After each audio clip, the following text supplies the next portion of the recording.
Fala galera, bem-vindos a mais um Triplo F. Ontem estreou a terceira versão do Homem-Aranha em 15 anos e dessa vez ele é protagonizado pelo Tom Holland, então vamos lá. Just kidding, I don't care. Bye. O nome de Volta ao Lar foi muito criticado quando o filme foi primeiro anunciado, quando anunciaram esse subtítulo, né, Homem-Aranha de Volta ao Lar, mas eu acho que simboliza muito bem o filme. O filme é o primeiro feito pelo Marvel Studios e era o que todos os fãs queriam. Então acho que além de fazer sentido dentro do próprio filme, esse título tem um sentido duplo, que é ele tá voltando pra Marvel, que é o personagem mais famoso da empresa, de volta à sua casa. O Peter Parker, como todo mundo sabe, é um garoto que adquire seus poderes através da mordida de uma aranha, ele perde o tio dele, não tem flashbacks, não tem memórias, não tem ele contando a história expositivamente para outros personagens, falando, meu tio morreu. Isso é legal que de uma forma sutil eles conseguem falar que a história se mantém basicamente a mesma do que nos filmes anteriores, sem ter que contar toda a história novamente. O maior mérito desse filme pra mim é o clima do filme de coming of age, o clima de um filme de jovem envelhecendo, lidando com os problemas da juventude, só que dessa vez ele tem que lidar não só com os problemas de ser um jovem, como também de ser o Homem-Aranha.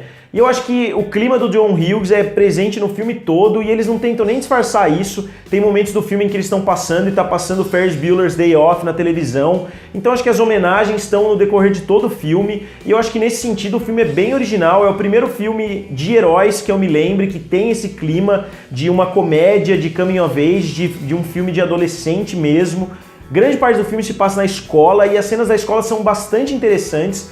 Por mim, mais tempo do filme até poderia ter se passado na escola, porque eu acho que a relação entre os personagens foi realmente muito bem desenvolvida e ele tem uma profundidade até maior do que nos filmes anteriores. E eu também achei que os personagens secundários todos funcionam muito bem, sem exceções. Seu amigo Ned serve como principal alívio cômico e aquele que serve como os olhos do público dentro do filme, ficando impressionado com cada detalhe, com cada coisa a respeito do Homem-Aranha, tudo ele pergunta, tudo ele quer saber, e isso é bem interessante porque são dúvidas que às vezes a gente como espectador também tem. Pra mim a maior surpresa foi o Tony como o Flash. Muitas pessoas estavam questionando, mas eu gosto bastante do ator, ele já fez vários filmes que eu curto. Eu entendo que várias pessoas não vão gostar porque mudou um pouquinho a relação bully e presa, né, vítima, que o Peter Parker tinha com relação ao Flash. Eles são mais rivais e o Flash parece até meio obcecado pelo Peter, todas as piadas ele faz com o Peter. Então acho que essa mudança na relação entre os dois foi mais interessante porque eu acho que ficaria muito maçante mais uma vez a relação de bully com vítima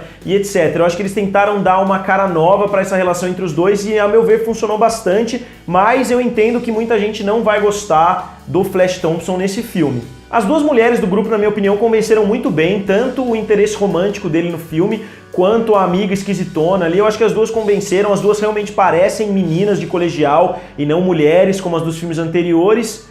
E a Tia May, que foi outro ponto de muitas críticas aí nos meses que antecederam o filme, pelo fato dela ter uma aparência muito jovem, mas lembrando que ela é tia de um garoto de 16 anos, então ela teria que estar nessa faixa de idade mesmo de 40 anos, que ela tem essa aparência. Eu acho que faz mais sentido até do que ser uma senhorinha de 80 sendo tia de um garoto de 16, o que não faz muito sentido. Eu acho que a mudança da Tia May vai incomodar menos as pessoas do que a mudança do Flash, mas eu achei que as duas mudanças foram positivas. O Tom Holland, pra mim, é a melhor encarnação do personagem do Peter Parker. Ele mostra todos os lados, o lado de jovem vulnerável, o lado de quem não sabe o que fazer com os poderes. Ele tá muito desastrado no começo do filme, eu acho isso bem legal. Tem várias cenas muito engraçadas com o fato dele ser bem desastrado, ele não sabe o que fazer. Pra mim, uma das melhores cenas do filme é quando ele tem que ir correndo, porque simplesmente não tem prédios em volta para ele continuar indo com a teia. Eu achei isso uma sacada bem interessante que os outros filmes não exploraram muito.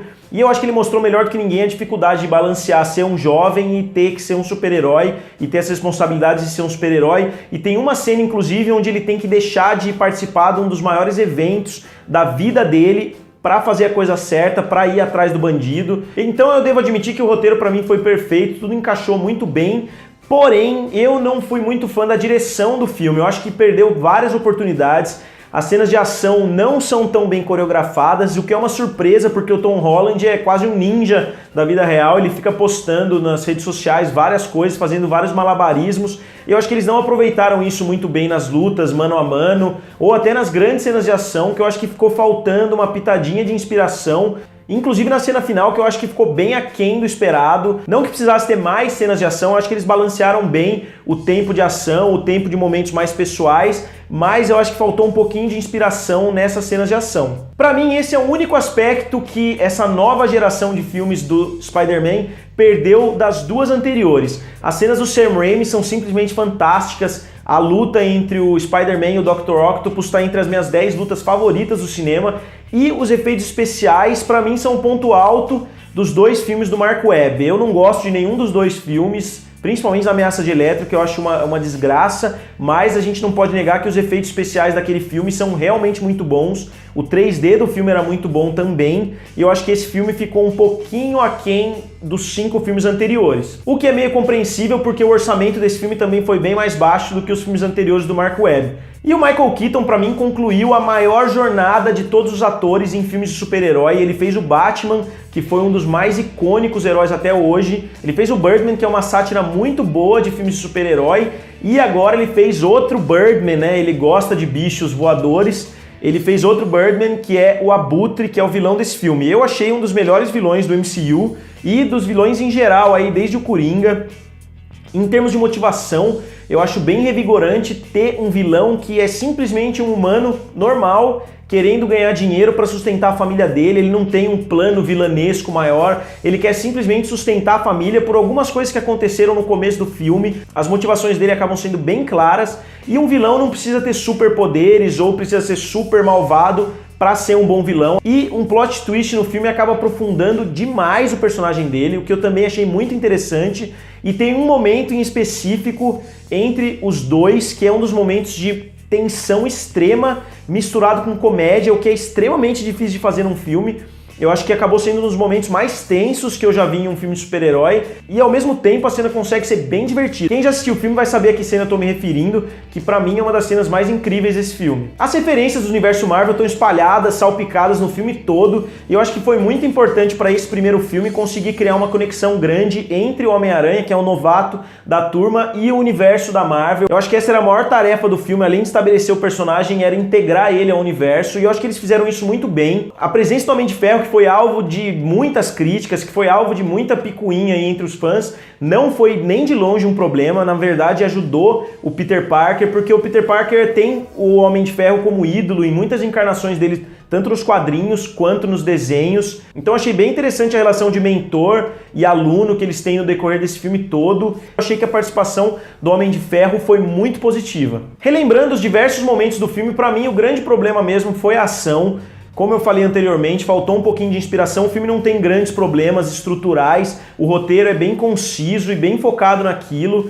Eu achei legal o filme não ter uma gravidade muito grande, não ser aquele vilão que vai destruir o mundo, ser simplesmente o Homem-Aranha correndo atrás de um bandido. Eu acho legal porque todos os vilões hoje em dia tem que ser aqueles caras que querem destruir o mundo, que querem acabar com a Terra para construir o planeta deles e etc. E eu acho que é muito interessante um vilão que tem motivações normais. Aí eu me lembrei de outro aspecto que os filmes do Sam Raimi são mais interessantes do que esse. Para mim foi a trilha sonora. A trilha sonora do Michael Giacchino, para mim, ele é um bom compositor, mas eu acho que ele não consegue tirar a impressão dele das trilhas sonoras que ele faz. Eu acho todas elas muito parecidas, mas eu acho que independente disso, o filme faz muito bem duas das coisas que ele tem que fazer, que é trabalhar bem o herói e trabalhar bem o vilão, dando uma profundidade muito legal para os dois. O roteiro é muito bem escrito, muito focado. A direção deixou um pouco a desejar em alguns momentos, mas não é uma direção ruim, longe disso. E eu acho bem legal a gente ver um filme de herói com clima de filme do John Hughes, etc. E por isso eu dou para Spider-Man Homecoming 4 estrelas. Part of the job. I don't understand. I'm intimidated. Bom, galera, vocês já assistiram Spider-Man Homecoming? O que vocês acharam? Em que posição você colocaria o Tom Holland? Eu acho que esse filme perde um pouquinho pro Spider-Man 2 do Sam Raimi. Eu ainda acho o Spider-Man 2 meu filme favorito do Homem-Aranha, mas eu acho que o Tom Holland é o melhor no personagem. Ele foi o que melhor encarnou o Homem-Aranha, as facetas do Homem-Aranha. Então digam aí nos comentários o que vocês acharam do filme, qual posição vocês colocam, curtam o vídeo e se inscrevam no canal. Valeu e nos vemos em breve.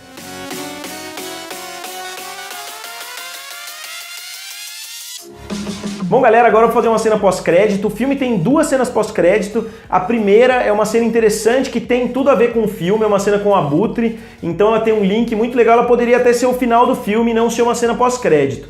E a segunda cena pós-crédito, se você não é daqueles que gosta de sentar e esperar a cena pós-crédito aparecer, não espere, porque é quase que uma pegadinha. Eu achei legal, foi engraçadinho, mas quebra a quarta barreira, fala diretamente com o público. Eu não achei que encaixou muito bem no clima do MCU. Eu acho que foi uma referência ao final de Ferris Bueller's Day Off, mas o Deadpool já tinha feito uma cena pós-crédito muito mais bem utilizada do que essa. Então assistam aí se vocês quiserem a cena pós-crédito, mas saibam que não vai ter nada que vai ajudar a desenvolver o universo da Marvel, não vai ser nada que você vai adquirir um conhecimento novo, é simplesmente uma piadinha do Capitão América.